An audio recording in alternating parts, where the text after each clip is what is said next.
مسلمان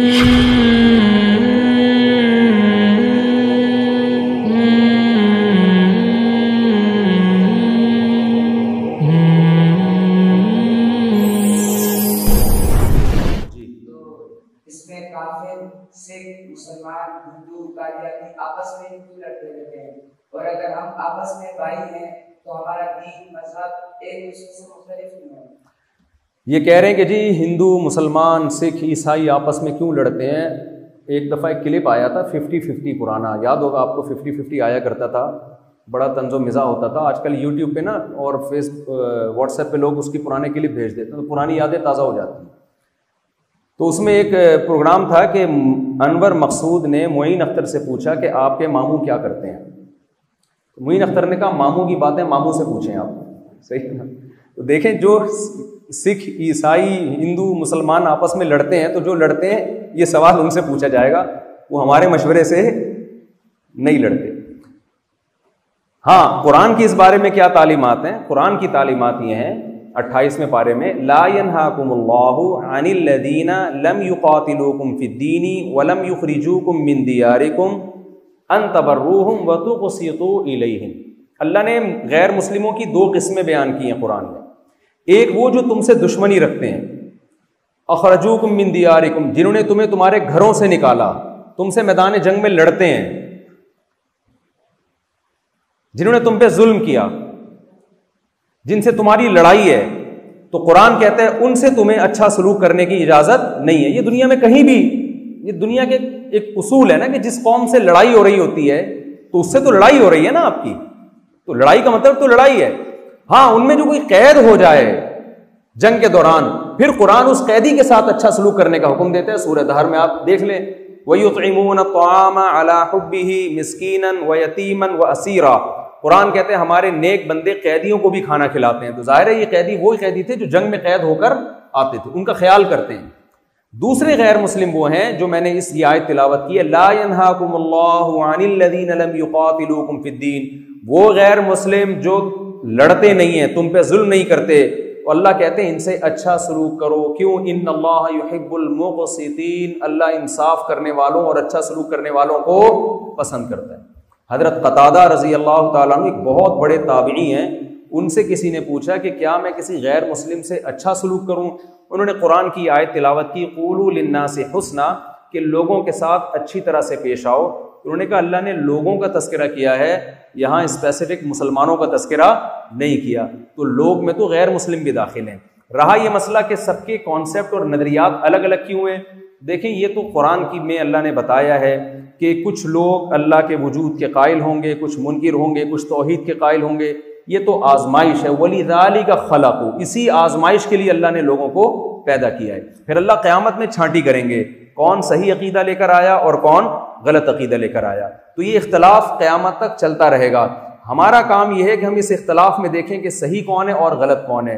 جو صحیح ہے ہم نے اس کو فالو کرنا ہے، جو غلط ہے اس کو ہم نے اس کے حال پہ، اس سے لڑائی نہیں کرنی، جھگڑا نہیں کرنا، اسے اس کے حال پہ چھوڑ دینا. السلام علیکم. وعلیکم السلام. میرا سوال ہے کہ ہیکل سلیمانی کیا ہے اور کیوں بنایا گیا اور دعوت سے کیا ہے؟ دیکھیں ہیکل سلیمانی یہ یہودیوں کا دعویٰ ہے نا کہ وہ فلسطین پر چاہتے ہیں کہ یہ جو یہود ہے نا، دنیا میں سب سے بڑی ریاست پہلے یہودیوں کی قائم ہوئی ہے داؤد علیہ السلام اور سلیمان علیہ السلام کے ذریعے. تو سلیمان علیہ السلام نے جو تعمیر کی تھی، یہودیوں کا یہ دعویٰ ہے کہ سلیمان علیہ السلام ہمارے پیغمبر ہیں، ہماری پوری دنیا میں خلافت قائم ہوئی تھی اور تورات میں اللہ نے ہم سے وعدے کیے تھے کہ میں دنیا کی تمہیں حکومت دوں گا. لیکن قرآن میں یہ آتا ہے کہ ہم نے ان سے وعدے کیے تھے اچھے عمل پہ. جب انہوں نے اچھا عمل چھوڑ دیا تو ہم نے ان سے حکومت لے کے کس کے حوالے کر دی؟ عیسائیوں کے.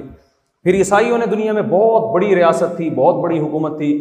پھر اسلام دنیا میں آیا تو اللہ نے خلافت لے کر عیسائیوں سے لے کر کس کے حوالے کر دی؟ مسلمانوں کے حوالے. 1920 میں خلافت عثمانیہ کا خاتمہ ہوا ہے. آج امریکہ سپر پاور ہے، اس سے پہلے رشیا سپر پاور تھا. رشیا سے پہلے سپر پاور کون تھا؟ رشیا سے پہلے جو سپر پاور تھا وہ خلافت عثمانیہ تھی. برٹش بھی ایک وقت میں رہا ہے، اس سے پہلے خلافت مسلمان تھے. وہ دنیا کے جو چودھری اور دادا بنے ہوئے تھے نا پوری دنیا کی بادشاہ.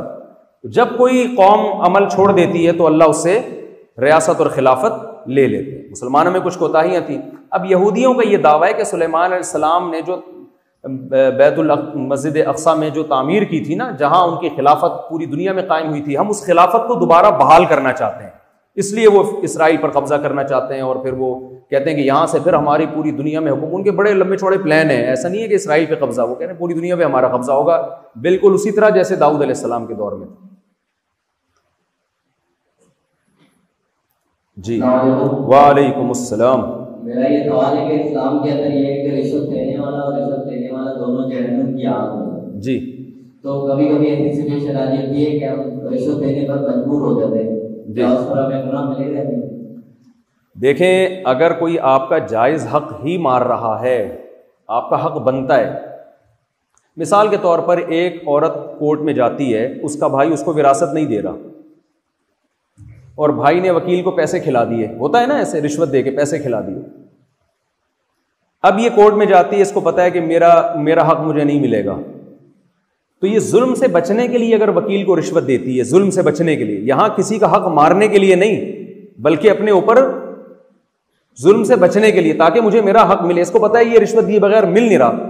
ایسی صورت میں اگر یہ رشوت دیتی ہے یا کوئی دیتا ہے تو وہ انشاءاللہ گناہگار نہیں ہوگا. ایسی صورت میں لینے والے کو تو گناہ ملے گا کہ آپ کا حق بنتا ہے کہ اس کو بغیر پیسے لیے آپ اس کا حق دلائیں, تو آپ کیوں پیسے لے کے اس کا حق دے رہے ہیں؟ تو دینے والے کو گناہ ایسی صورت میں نہیں ملے گا.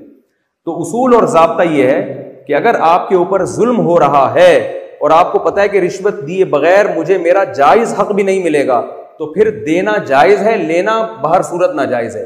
اور اگر ایسا نہیں, آپ بلا وجہ رشوت دے رہے ہیں یا دوسرے کا حق دبانے کے لیے دے رہے ہیں, جو کہ عام طور پر اسی وجہ سے دی جاتی ہے, تو پھر الراشی والمرتشی کلاہما فی النار, پھر رشوت لینے والا بھی جہنم اور دینے والا بھی جہنمی ہو. السلام علیکم سر. وعلیکم السلام. میرا یہ سوال ہے سر, جب میں نماز پڑھتا ہوں سر, تو سر میں مجھے ایسا لگتا ہے کہ میں نماز غلط پڑھی ہے, اور بار بار سر میں نماز میں خیال آتا ہے.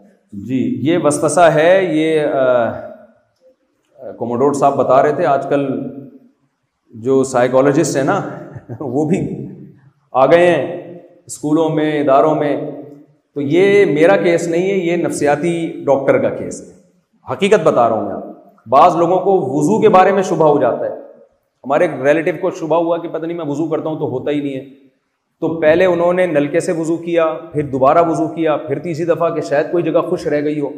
پھر بعض مسجد میں وہ تالاب بھی بنے ہوئے ہوتے ہیں, تو ان کو پھر بھی شک تھا, تو انہوں نے باقاعدہ تالاب میں چھلانگ لگائی اور ڈبکی مار کے نا باہر نکل کے آئے ہیں کہ یار اب میرا وضو ہو گیا ہے. تو یہ نفسیاتی مسئلہ ہے. کیسے بھی ہو نماز پڑھ لیا کریں. اگر آپ نے اس پہ زیادہ غور کرنا شروع کر دیا, آپ بالکل دماغی توازن آپ کا خراب ہو جائے گا. تو اس میں شک نہ کریں آپ. وہمیوں سے بہت, میرے موبائل میں نا وہمی نمبر 1, وہمی نمبر 2, وہمی نمبر 3, وہمی نمبر 35 تک ہیں اس میں. کیونکہ 2-4 دفعہ وہمیوں کے سوال آتے ہیں نا, تو پھر میں وہمیوں میں کی لسٹ میں ڈال دیتا ہوں, کیونکہ مجھے پتا ہوتا ہے کہ اب اگر اس نے پوچھا نا تو مجھے بھی وہم کی بیماری مجھے بھی ہو جائے گی, کیونکہ وہمی ہو جاتا ہے, پھر مجھے بھی شک شروع ہو جائے گا. ایک صاحب کو غسل میں شک ہوتا تھا, انہوں نے مجھے بتایا کہ میں واش روم میں ہوں, میں نہا رہا ہوں, فجر کا ٹائم قضا ہونے والا ہے, مگر مجھے تسلی نہیں ہو رہی کہ میرا غسل ہوا ہے کہ نہیں ہوا. میں نے کہا آپ خدا سے ڈرو یار, آپ نماز قضا کر رہے ہو, بس آپ نکل آؤ باہر. تو وہمی کا اصل یہ ہے کہ بھائی جلدی سے وضو کرے, نماز پڑھے, بس سلام پھیر کے نکل جائے وہاں سے. سوچتا نہ رہے کہ میں نے کتنی رکعتیں پڑھی ہیں, میں نے کیا کیا. اللہ تعالیٰ قبول کرنے والا ہے. تو وہم سے بہت شدید نقصان ہوتا ہے, آپ کا دماغ بالکل خراب ہو جائے گا, اور یہ آگے بڑھتی ہے, یہ بیماری کم نہیں ہوتی. پھر تو بس جیسے تیسے پڑھ لیا کریں, اللہ قبول کرے گا انشاءاللہ. السلام علیکم. وعلیکم السلام. میرا سوال یہ ہے کہ جو ہم پیدا ہوتے ہیں ہماری تقدیر لکھی جاتی ہے, لیکن ایسا بھی ہوتا ہے کہ دعاؤں سے تقدیر بدل دیتی ہے.